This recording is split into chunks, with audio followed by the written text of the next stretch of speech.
친구라는 영화를 보면 선생님께서 학생들을 혼내는 장면이 등장하고 있습니다. 코미디로 많이 이렇게 또 다시 극을 짜서 보는 것을 보는데, 거기에 보면 이렇게 묻죠. 너가 아버지 뭐 하시노? 너가 아버지 뭐 하시노? 이렇게 이제 학생들을 혼낼 때 선생님이 그렇게 하죠. 그때 학생들이 한 명씩 나와서 뭐 하십니다, 뭐 하십니다 하는데, 이제 주인공이라고 할 수 있는 장동건이하고 유호성이 각각 아버지의 직업을 댑니다.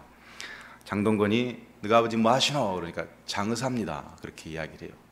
아버지께서 시체 닦아서 학교 보내주니까 이따위를 하나? 그러고 또 때리죠. 그 다음 유호성이한테 네 아버지는 뭐 하시노? 그러니까 건달입니다. 그렇게 이야기를 하죠. 그래서 학생을 선생님이 막 폭행하는 장면이 나옵니다.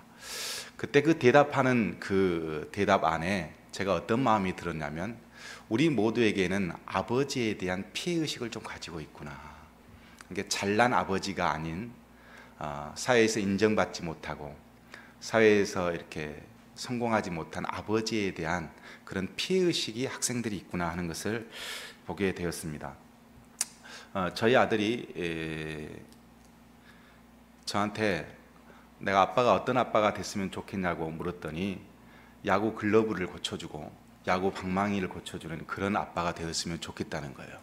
그래서 왜 그러냐 그랬더니, 엄마 교회는 1000명이 넘는 많은 성도가 있어서 엄마가 지나가도 막 여기저기에서 성도들이 인사하고 엄마한테 뭐도 이렇게 대접하고 하는 것을 애가 본 거예요. 그래서 엄마는 뭔가 큰 사람인 것 같고 아빠는 작은 교회에서면 청소하고 이렇게 있는 것 같은 그런 걸 본 거예요. 그러면서 차라리 아빠는 야구 방망이나 고쳐주고 글러브나 고쳐주는 아빠였으면 좋겠다는 거죠. 그래서 약간 피해의식이 있구나.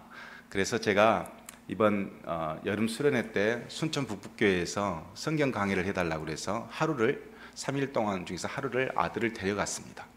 데려갔다가 엄청 큰 교회에서 여기저기 돌아다니면서 하는 말이, 와 진짜 교회 크다 그러는 거예요. 그래서 다시 물었어요. 건웅아, 아빠가 크면 건웅이한테 어떤 아빠였으면 좋겠어? 그러니까 그냥 아빠는 목사해 그러는 거예요. 우리는 아버지에 대한 각자의 추억과 함께 그리고 어떤 기억들이 있습니다. 그 아버지에 대한 생각은 아버지의 위치, 또 아버지가 가지고 있는 능력으로부터 우리 잠재의식 속에 길러지는 것들일 수 있습니다. 늘 병과 싸운 아버지 하면 불쌍한 아버지 이런 느낌이 들 테고, 또 위험 있고 큰 소리를 친 아버지, 화를 잘 내신 아버지 그러면 그냥 무서운 아버지. 어떤 또 사람들은 너무 아빠가 사회성이 좋아서 막 대접받는 것 보고 사회에서 큰 활동을 하면 우리 아빠는 능력 있는 아빠, 이런 어떤 잠재의식이 우리 안에 생길 수 있습니다. 그러나 아버지가 가지고 있는 그대로 모두 다 인식하고 살고 있지는 않습니다. 그래서 어쩌면 우리가 인식하고 알고 있는 우리 아버지가 전부인 아버지가 아닐 수 있어요. 어쩌면 우리가 보지 못한 아버지의 다른 모습이 존재할 수 있다라고 하는 겁니다. 그런데 우리 잠재의식 속에 그 아버지상이 들어있어서 아버지는 이런 분이야 라고 하는 단정된 모습이 우리 안에 있을 수 있겠습니다. 그래서 어떤 글이 이런 내용이 있었습니다. 아버지란 돌아가신 뒤에도 두고두고 그 말씀이 생각나는 사람이다. 아버지란 돌아가신 후에야 보고 싶은 사람이다. 아버지는 결코 무관심한 사람이 아니다. 아버지가 무관심한 것처럼 보이는 것은 체면과 자존심과 미안함 같은 것이 우러러져서 그 마음을 쉽게 나타내지 못하기 때문이다. 아버지의 웃음은 어머니의 웃음의 2배쯤 농도가 진하다. 울음은 10배쯤 될 것이다. 자식들은 아버지의 수입이 적은 것이나 아버지의 지위가 높지 못한 것에 대해 불만이 있지만 아버지는 그런 마음에 속으로 운다. 아버지는 가정에서 어른인 채 해야 하지만 친한 친구나 마음이 통하는 사람을 만나면 소년이 된다. 아버지는 어머니 앞에서는 기도도 안 하지만 혼자 차를 운전하시면서 큰 소리로 기도하는 사람이다. 어머니의 가슴은 봄과 여름을 왔다 갔다 하지만 아버지의 가슴은 가을과 겨울을 오고 간다. 그래서 아버지는 뒷동산의 바위 같은 이름이고 시골 마을의 느티나무 같은 크나큰 이름이다. 이런 글이 식당에 있더라고요. 참 우리 아버지들이 이렇게 뒷모습만 보고 살았습니다. 우리는 지금까지 기도가 무엇인가에 대해서 계속 고민하고 있습니다. 이 여행은 몇 주간 계속될 것입니다. 오늘부터는 특별히 주기도의 내용을 가지고 깊게 기도를 나누려고 합니다. 그런데 오늘 예수님께서 뭐라고 말씀하셨냐면 하늘에 계신 우리 아버지여라고 기도를 먼저 가르쳐 주셨습니다. 단순한 호칭 같지만 여기에는 너무도 많은 이야기가 숨겨져 있습니다. 이 하늘에 계신 우리 아버지여, 이 단어 하나 때문에 예수님께서는 유대인들에게 그렇게도 미움을 받으셨고 그래서 결국 죽음을 당하게 되십니다. 요한복음 10장 30절과 33절에 이런 말씀이 있습니다. 나와 아버지는 하나이다 하신대 유대인들이 다시 돌을 들어 치려 하거늘 예수님께서 대답하시되 내가 아버지로 말미암아 여러 가지 선한 일로 너희에게 보였거늘 그 중에 어떤 일로 나를 돌로 치려 하느냐. 유대인들이 대답하되 선한 일로 말미암아 우리가 너를 돌로 치려는 것이 아니라 신성모독으로 인함이니 내가 사람이 되어 자칭 하나님이라 함이로다 라고 그랬습니다. 하나님을 아버지라고 부르는 것이 문제가 되었습니다. 유대인들만큼은 용서할 수 없는 신성모독이라고 생각했습니다. 사람이 하나님을 아버지라 부르는다? 있을 수 없다고 생각했습니다. 홍길동전에 보면 허균에 지은 그 홍길동전에 보면 아버지를 아버지라 부르지 못하고 형을 형이라 부르지 못한다 이런 말이 있죠. 왜 그렇습니까? 조선시대가 만들어낸 어떤 사회적인 제약 때문입니다. 근데 유대인들도 똑같았습니다. 하나님을 아버지라 부르지 못했어요. 왜 그러냐면 율법이 주는 사회적인 제약 때문에 하나님을 아버지라 부르지 못했습니다. 구약성경 어디를 찾아봐도 어떤 사람이 하나님을 아버지라고 부르는 내용이 한 군데도 없습니다. 하나님과 그들의 관계는 오직 아버지의 관계가 아니라 창조주의 관계에 지나지 않습니다. 성령을 아무리 많이 받은 사람도 아무리 영감을 받은 사람도 하나님을 아버지라 부르지 않았습니다. 신약 성경의 마지막 선지자라고 할 수 있는 세례 요한도 날 때부터 성령 충만을 받았다는 그 사람도 하나님을 아버지라 부르지 않았습니다. 모든 유대인들의 사랑을 받았던 그였지만 그도 하나님을 아버지라 하지 않았습니다. 그런데 나사렛 예수, 목수의 아들이 하나님을 아버지라 부릅니다.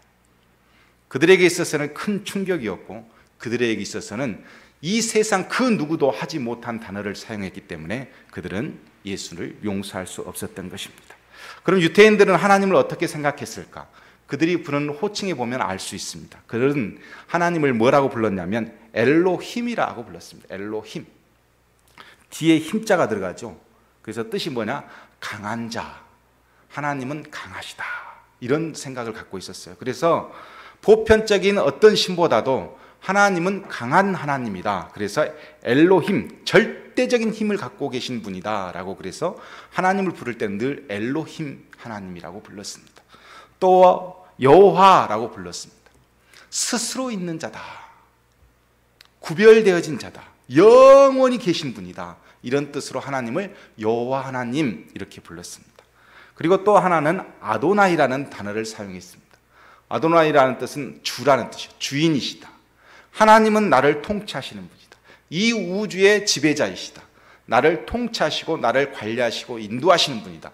이런 개념이었습니다. 즉 유대인들이 생각하는 하나님은 어떤 하나님이었냐면 하나님의 능력과 권능 앞에서 피조물로서 한계를 가지고 있는 우리에게 우리를 통치하시고 우리를 역사하시고 이끄시는 그야말로 무서우신 하나님, 그야말로 완벽하신 하나님, 나를 이끄시는 하나님, 이 정도로 생각을 했습니다. 그래서 유대인들은 늘 하나님 앞에 나는 통치받는 백성이다, 하나님 통치 아래에 있는 백성이다라는 생각에서 벗어나지 못했습니다. 그런데 예수님께서 통치자의 개념을 넘어서 나와 가족이 된 하나님, 거룩하신 하나님이 나와 함께 하신다는 친밀한 하나님으로 이걸 바꾸어 놓은 겁니다. 여러분은 기도를 할 때 어떤 하나님을 놓고 기도하십니까? 통치자의 하나님입니까? 아니면 나와 밀접하게 관계하신 친밀하신 하나님입니까? 그 어떤 하나님냐에 따라서 우리의 기도의 내용은, 우리의 기도의 생각은 엄청 달라질 수 있습니다. 통치자인 하나님 앞에 기도하면 늘 두려움과 잘못된 것만, 죄의 인식만 가지고 기도하지만 친밀하신 하나님을 만나기 위해서 친밀하신 하나님 앞에서 기도하면 그게 아니에요. 얼마나 나를 사랑하시는가, 얼마나 나와 밀접하시는가, 가족으로서 나를 얼마나 위하시는가, 이 감각을 가지고 기도하는 내용은 또 다를 수 있다라고 하는 겁니다. 여러분은 어떤 하나님을 놓고 기도하십니까? 어떤 하나님 앞에서 기도하십니까?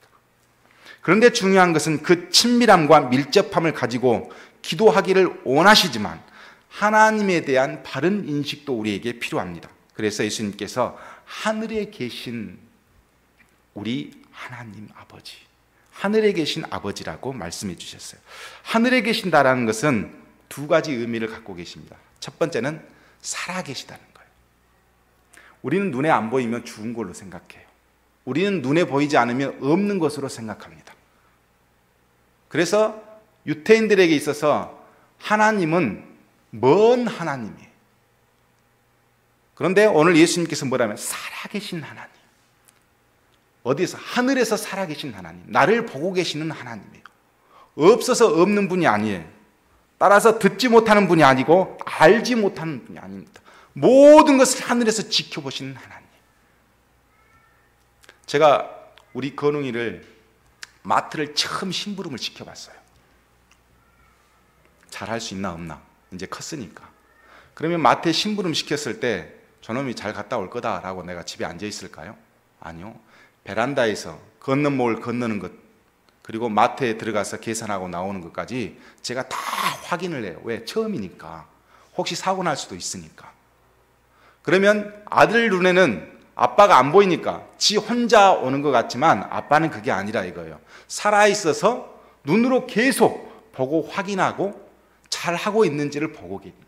바로 하늘에 계신 하나님, 이 하나님은 어떤 하나님이냐? 살아계신 하나님으로 예수님께서 우리에게 주셨습니다. 또 하늘에 계시다라는 말은 무슨 의미냐면 이 땅과 근본적으로 달라요. 본질적으로 우리는 땅에 살고 있고 하나님은 하늘에 계신 하나님이에요. 구별이 되어 있어요. 어떤 구별입니까? 거룩성 안에서의 구별입니다. 그래서 하늘에 계신 하나님을 신학자들이 뭘로 해석을 했냐면 세 가지로 해석을 했습니다. 첫째는 창조주 하나님이시다. 하늘에 계신 하나님이라고 이야기한 것은 모든 기원과 모든 만물을 창조하신 하나님이라는 인식이 그 안에 들어있다. 그래서 인류의 아버지라는 뜻을 가지고 있다. 또 하나는 신정적 아버지라고 말합니다. 뭐냐면 그 하나님이 우리와 언약을 맺으셨다는 거예요. 그냥 있지 않고 계약을 맺으셔서 끊임없이 그 언약을 이루어 가신 하나님. 살아계시다는 뜻은 또 무엇을 가지고 있냐면 구속의 하나님이라는 뜻을 갖고 있습니다. 다시 말하면 예수 그리스도를 통해서 우리를 구속하셨어요. 하나님 손에 두셨어요. 그 생명을 안전히 보호하고 계셔요. 예수님은 주기도에서 그 구별된 하나님, 하늘에 계시고 완전하시지만 창조주시고요, 신정적인 하나님, 그리고 우리를 늘 구속하신 그 하나님이 뭐라는 거예요? 우리 아버지라는 겁니다. 하나님의 구별된 개념에서 하나님이 우리와 관계하신 하나님으로 예수님은 그 틀을 바꾸어 놓았습니다. 구별된 하나님께 기도하지 말고 너와 관계하는 하나님께 기도하라는 겁니다. 유대인들은 하나님의 절대성 때문에 그리고 하나님의 초월성 때문에 그 누구도 개인적으로 아버지라고 부르지 못했죠. 어떤 영적인 사람도 하나님을 아버지라고 부르지 않았는데 예수님께서는 하나님을 아버지라고 부르게 하셔서 하나님의 가족이라는 것을 우리에게 인식시켜 주셨습니다.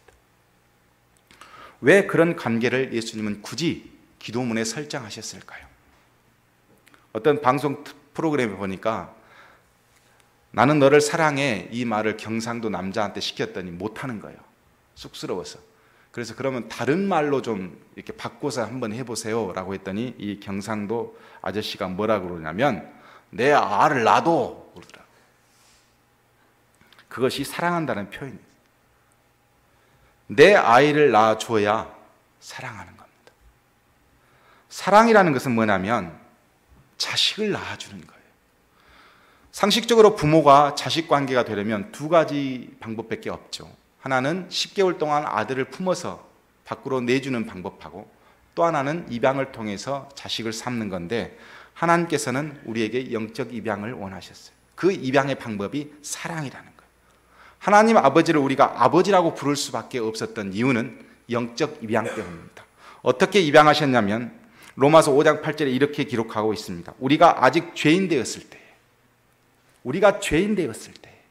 입양을 하셨습니다. 그리스도께서 우리를 위하여 죽으심으로 하나님께서 우리에 대한 자기의 사랑을 확증하셨느니라. 이방인을 통해서 자기 사랑을 확증하셨다. 하나님께서 그렇게 말씀하십니다. 중요한 것은 우리가 하나님을 아버지라고 부를 수 있는 자격이 없었다는 것입니다. 지난주에 기도문 이야기했죠. 바리새인들, 경건을 추구했던 바리새인들도 하나님을 아버지라 부르지 못했습니다. 율법이 오직 모든 것이라고 여겼던 유태인들도 하나님을 아버지라 부르지 못했어요.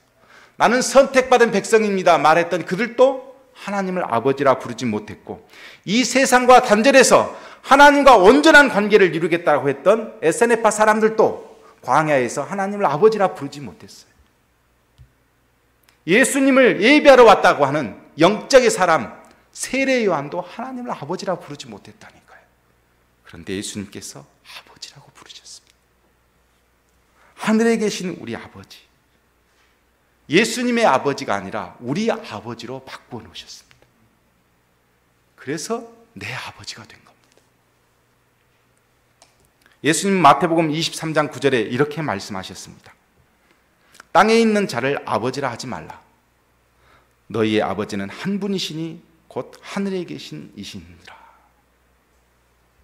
국어 사전에 보면 아버지가 자기를 낳아준 남자를 부르는 말이라고 그렇게 기록이 되어 있더라고요. 아버지란 이 땅에서 자식에게 생명을 공급해 준 사람이 아버지입니다. 남녀가 만나서 사랑하게 되고 결혼하게 되면 남자의 씨를 통해서 아기를 갖게 되고, 그 씨를 통해서 생겨난 아기가 밖으로 나오면 그 아이는 그 씨를 준 사람에게 아버지라는 거예요. 생명의 씨를 누가 주었느냐? 그가 아버지입니다. 따라서 예수님께서 하신 말씀이 맞습니다. 왜냐하면 시편 139편 13절에 이렇게 성경은 기록하고 있습니다. 주께서 내 내장을 지으시며 나의 모태에서 나를 만드셨다. 아버지의 씨로부터, 육신의 아버지의 씨로부터 내가 탄생된 것이 아니고 이미 하나님께서 내장을 만드시고 그 씨를 준비하셨다. 그래서 예수님께서 육신의 아버지를 아버지라 하지 말라. 하늘에 계신 아버지가 진짜 아버지다 말씀하시는 겁니다. 그 진짜 아버지가 우리 아버지라는 겁니다. 갈라디아서 4장 4절과 6절에 성경에 이렇게 기록하고 있습니다. 하나님이 그 아들을 보내사 여자에게서 나게 하시고 율법 아래에 나게 하신 것은 율법 아래에 있는 자들을 속량하시고 우리로 아들의 명분을 얻게 하려 하십니다. 너희가 아들이므로 하나님이 그 아들의 영을 우리 마음 가운데 보내사 아빠 아버지라 부르게 하셨느니라. 독생자를 피천한 여인의 몸을 통해서 이 땅에 보내셨습니다. 무엇 때문입니까? 사랑의 확증 때문이죠. 그런데 왜 예수님이 그 사랑의 확증 때문에 죽어야 했습니까? 아들의 명분을 얻게 하기 위해서. 그래서 하나님은 그 아들의 영을 우리 마음 가운데 보내사 예수님의 아버지가 내 아버지가 되도록 그렇게 하신 겁니다. 로마서 8장에 이런 기록이 있습니다. 무릇 하나님의 영으로 인도함을 받는 사람은 곧 하나님의 아들이라. 너희는 다시 무서워하는 종의 영을 받지 아니하고 양자의 영을 받았으므로 우리가 아빠 아버지라 부르짖느니라. 성령이 친히 우리의 영과 더불어 우리가 하나님의 자녀인 것을 증언하시나니 자녀이면 또한 상속자 곧 하나님의 상속자요 그리스도와 함께한 상속자니 우리가 그와 함께 영광을 받기 위하여 고난도 함께 받아야 할 것이니라. 그렇게 말씀하고 있습니다. 먼저 우리가 하나님을 아버지라 부르는 결정적인 조건은 하나님의 영을 인도함을 받아야 된다. 하나님의 영을 인도함을 받으면 신분이 바뀌는데 양자의 신분으로 우리는 하나님을 아버지라 부를 수 있도록 그것이 바뀌어야 되는데 그 증서가 있어야 돼요. 그 증서가 뭐예요? 성령입니다. 성령이 증거하셔서 그 증거가 되어서 우리가 하나님을 아버지라고 부르게 되었다 하는 겁니다. 그래서 상속자가 되었습니다. 참 놀랍게도 예수님은 늘 하나님을 아버지라고 부르셨습니다. 그런데 딱 한 번 하나님을 하나님이라고 불렀어요. 언제 불렀냐면 엘리 엘리 라막 사박다니 하시니 곧 나의 하나님 나의 하나님 어찌하여 나를 버리시나이까. 마지막 죽으실 때 하나님을 아버지라 하지 않고 하나님이라고 불렀습니다. 왜 그랬을까? 신학자들이 곰곰이 생각해 보았습니다. 이유는 딱 한 가지입니다. 세상의 모든 죄를 뒤집어 쓰신 예수님, 안고 계신 예수님, 그 죄와 함께 할 수 없는 하나님으로부터 완전히 분리되셔서 그때는 분리되어진 그 죄를 뒤집어 쓰고 있으셨기 때문에, 분리되어져 있기 때문에 하나님을 아버지라 부르지 못했습니다. 그 죄를 뒤집어 쓰고 계셨기 때문에. 결국 우리는 이런 결론을 내리실 수 있습니다. 성령의 인도함을 받으면 하나님을 아버지라 부를 수 있지만 죄를 뒤집어 쓰고 있으면 아버지라 부를 수 없습니다. 그래서 세상 사람들은 하나님을 아버지라 부를 수 없는 것이고 우리는 성령의 인도함을 받기 때문에 아버지라 부를 수 있는 겁니다. 아버지 앞에 돌아온 탕자가 이런 말을 하죠. 아버지, 내가 하늘과 아버지께 죄를 지었사오니 지금부터는 아버지의 아들이라 일컬음을 감당하지 못하겠나이다. 죄를 지었기 때문에 아버지라 부를 수 없습니다. 여러분은 죄인된 마음으로 하나님 앞에 서십니까? 성령의 인도함을 가지고 하나님 앞에 서십니까? 성령의 인도함을 받고 우리가 하나님 앞에 서면 우리는 아버지 앞에 기도하는 거예요. 아버지 앞에 기도하기 때문에 하나님께서는 그 기도를 들어주시고 인도해 주시는 겁니다. 아빠라고 불려졌을 때 처음 기분 아십니까? 자식으로부터 아빠라고 처음 들었을 때 그 기분을 하나님은 지금도 갖고 계시고 그 기분 때문에 여러분과 함께 하시는 겁니다. 그래서 예수님께서 뭐라고 말씀하셨냐면 바로 주기도문 뒤에 너희 중에 누가 아들이 떡을 달라 하는데 돌을 주며 생선을 달라 하는데 뱀을 줄 사람이 있겠느냐. 너희가 악한 자라도 좋은 것으로 자식에게 줄 줄 알거든 하물며 하늘에 계신 너희 아버지께서 구하는 자에게 좋은 것으로 주시지 않겠느냐. 여러분이 기도를 많이 했기 때문에, 하나님께 뭘 많이 드렸기 때문에 하나님은 그 기도를 들어주시는 것이 아니고 아들이기 때문에, 내 자식이기 때문에, 나와 같은 혈통을 갖고 있기 때문에 하나님은 그 기도를 들어주시는 겁니다. 여러분이 기도의 양이 많기 때문에 들어주시는 게 아니에요. 내 아들이기 때문에, 나를 아버지라고 부르기 때문에 하나님은 기도를 들으시는 분입니다. 그 마음을 가지고 기도하기를 원하고 그 관계를 가지고 하나님은 기도하기를 원하셨습니다. 그래서 예수님께서 하늘에 계신 우리 아버지, 이 제일 먼저 가장 중요한 설정, 가장 중요한 관계를 이야기할 수 있는 이 기도문을 우리에게 첫 마디로 주신 겁니다. 여러분은 하늘에 계신 우리 아버지께 기도하는 성도가 되시기를 주님의 이름으로 축복합니다.